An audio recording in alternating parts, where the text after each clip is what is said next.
Help me ducks, it's Simon here. Welcome back to the Hermit's Cave. I hope everybody's doing well. It's a really cold, wet, dark day here. It's the middle of the afternoon, but already the lights and everything are on because it's so dark out.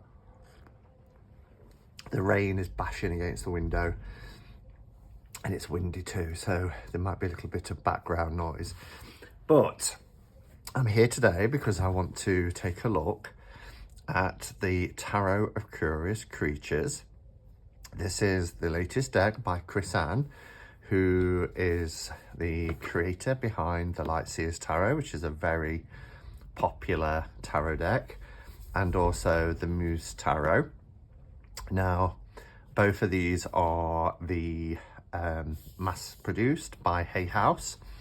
I don't know if this one was independently produced or now that Chris Ann has been picked up by a Hay House as a creator, whether straight to mass market. I don't know very much about this deck at all.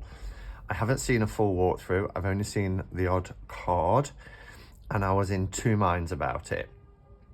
And it wasn't until I went into the shop in Coventry the other day, which I've just done a video on, and I saw it on the shelf that I thought, do you know what? It was a reasonable price, £22. I thought, let's give it a go. Let's have a look. And it's nice to have the collection by Chris Ann as well.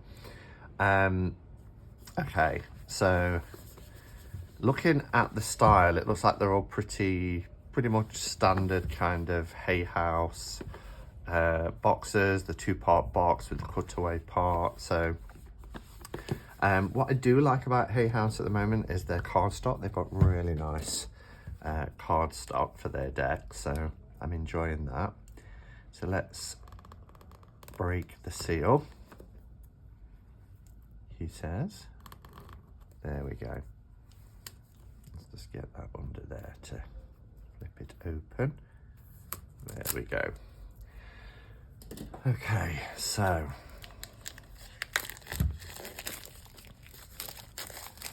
on the back it says the Tarot of Curious Creatures.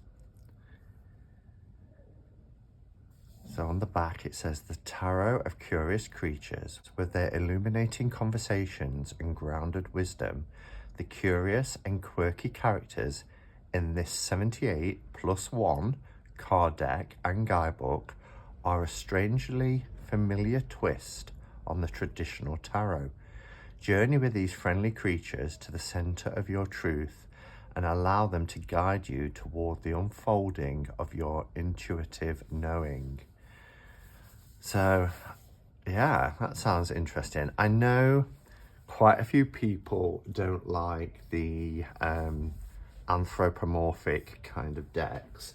I like them, and one of my favorites actually is the Fantastic Menagerie by Il Meneghello. I love this deck, the Fool's on top, look. And that's kind of more illustrated. I believe this is kind of like, well, I'm not quite sure actually, looking at it. I didn't know if, because some of them are so realistic looking, I didn't know if it was photograph art, but I don't think it is. So this is really nice design. Look at the little feather there. So it's quite nice, very nice sturdy box. This is the inside, which is beautiful. What's it say there? For its delightful wonder fueled her soul, and she promised to always be curious. That's interesting, isn't it? You can just see the words there. For its delightful wonder fueled her soul, and she promised to always be curious. So beautiful packaging. Well done, Hay House. This is a very sturdy box, if you can hear that. Very substantial. Almost feels like a little wooden box. And then we've got come play and a QR code in there. If I wasn't filming on my phone, I'd scan that and see what that leads to.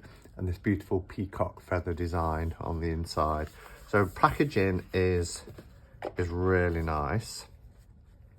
We've got the book, the Tarot of the Curious Creatures guidebook. It looks like it's quite chunky.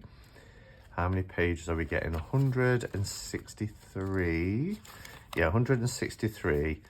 A bit about Chris-Anne at the back and acknowledgements. Oh, I like this. Did you notice as you looked at me that the frames of the card is not unlike a doorway? Oh, okay.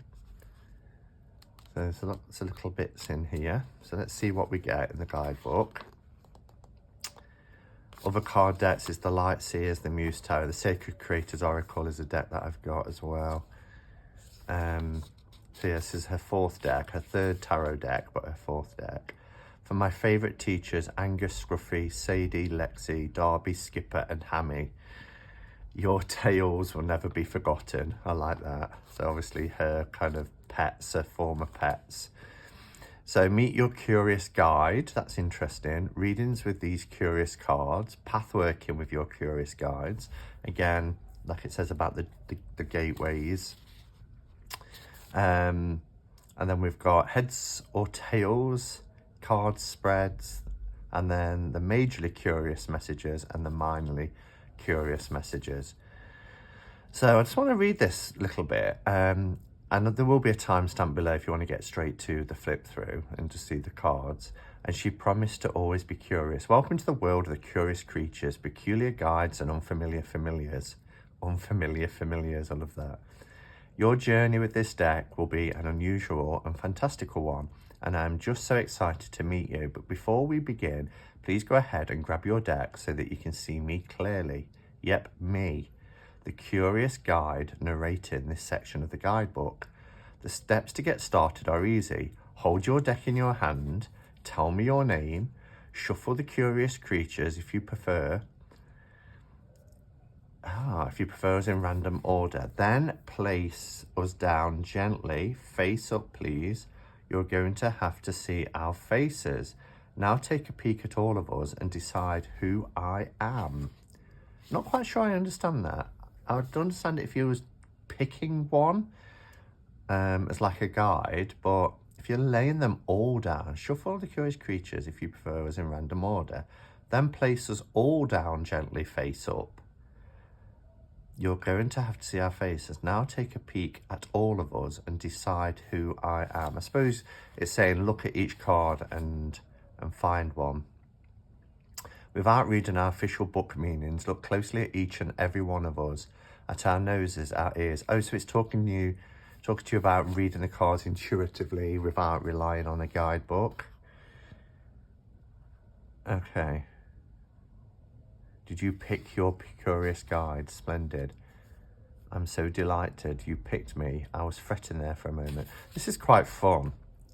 So I'm not going to read everything out here, but there's a bit about pathworking as well, using the frames as like doorways. Heads or tails, which is your upright and reverse meanings.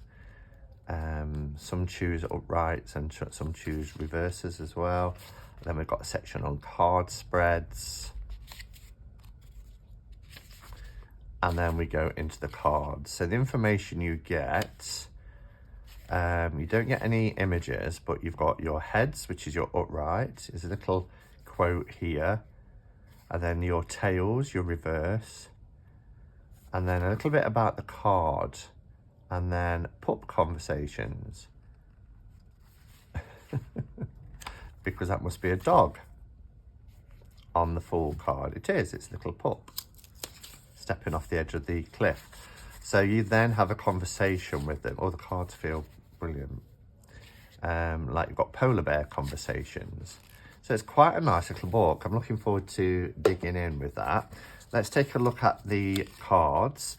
So what I like, it looks like there's a little bit of scuff, tiny little bit of scuff. It's not too bad, it pushes back down, but maybe I'll edge this in purple. Don't know though. I like the fact that the borders, you know, the images come out of the borders, but you still get that frame for your pathworking.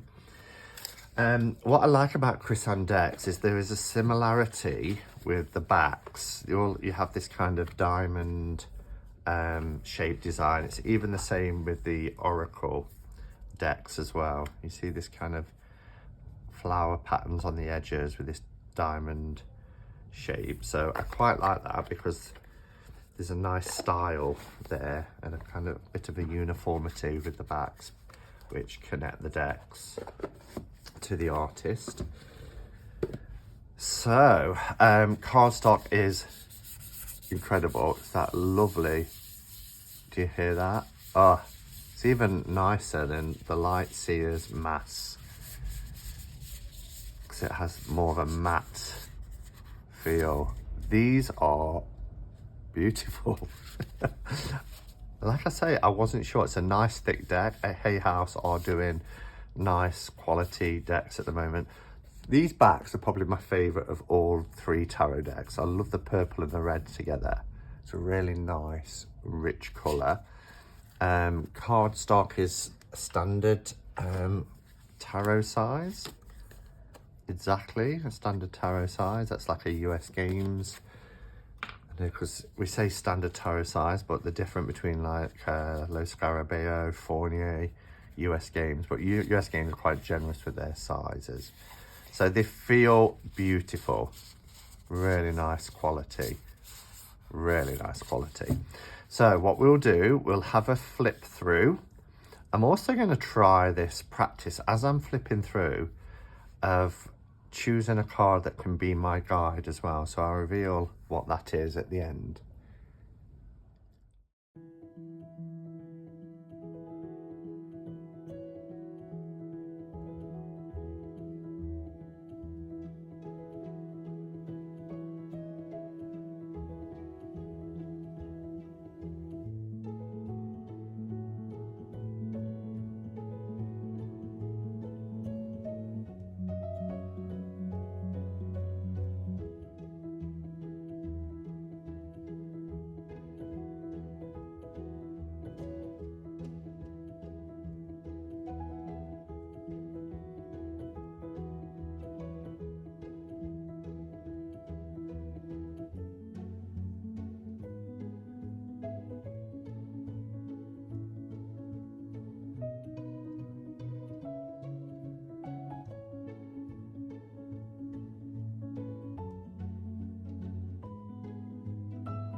Okay, so there you go. That's all the cards. I noticed that the extra card is the Fall 2.0. So it's the same card, as in it's the same animal. This looks like a little cocker spaniel. Let me put the light back how it should be. But obviously here we've got the full canine version, where here we've got the anthropomorphic version of half human, half animal. So the flower is missing there, but everything else is pretty much the same. The red feather is there that we're used to seeing in the fool's cap. So yeah, either works, I guess. Okay, so I actually chose as my guide for this deck this beautiful wolf from the moon card. I absolutely adore this. And, you know, a wolf howling at the moon is quite a iconic image anyway. I love that we've got the little crustacean there as well. So reading through this, the idea of having a card that is your guide essentially is when you do pathworking, because you will meet your guide who will take you on a journey into the cards. But also when you shuffle in general and you lay your cards, if your guide turns up in a reading, then it says here in the book that from now on, whenever you randomly pick me in a card reading, know that there's a little extra magic and serendipity afoot. I am your sacred yes card, your let's do it baby cheerleader. I will always sprinkle a little extra magic into any reading I am part of. I'd love you to ask you a few questions, and you can join your answers. You can jot your answers down. I made a right hash of that, haven't I? Apologies. I will always sprinkle a little extra magic into any reading I am part of. I'd love to ask you a few questions, and you can jot your answers down in a journal if you like. And then there's some prompts here. Why did you pick me? What emotions came to mind when you saw me? Do I remind you of anyone? What qualities did you detect? What do you imagine I'm great at? So that's something there to explore with that, with having that guide. Where have I just put those full cards? Oh, they're there. They disappear onto this background. So I know I said this deck is great cardstock. It's actually mass market deck of indie quality. It really is absolutely phenomenal. You know, top marks to Hay House for the quality of this deck. It's fantastic. Some cards I'm not keen on, if I'm honest. Some cards I absolutely love, like the Strength card. I think it is beautiful. I love the use of colour in the deck. They've got these really bold, very dark and deep colours. I love the presentation. I love the fact that a lot of cards come outside of the borders. Look at the Hanged Man. You know, just stepping out, look. So you see that this is like a portal, a frame. Love the Temperance card. So yeah, I mean, Tower. Some I like, and some I'm like, I'm not too sure of. Love the Moon card. In the Minors as well, look at that. Look at that yoga pose there for the world. In the Minors, there are some incredible images. I love the Seven of Wands.